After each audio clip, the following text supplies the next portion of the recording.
It was not intentional. I mean,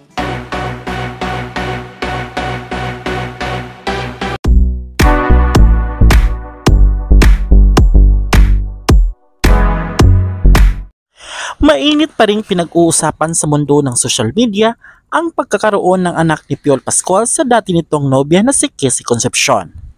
Marami ang nagulat sa naging revelasyon ng dalawa kamakailan. Maging ang panganay na anak ni Piolo Pascual na si Inigo Pascual ay hindi makapaniwala na may kapatid siya sa labas. Nagulat na lamang siya nang lumabas nga ito sa mga pahayagan. Magdadalawang taong gulang na nga daw ang kapatid niya sa ama na halos kalahati sa edad niya ngayon. Kinuha ng pahayag si Inigo Pascual ukol dito at ito lamang ang kanyang naging reaksyon at sagot. Wala naman daw problema sa kanya dahil kahit anong gawin niya ay anak yan ng kanyang ama. Payo lang niya sa ama hindi ito maging komplikado pagdating ng araw lalo pa at may asawa na ang kanyang ama.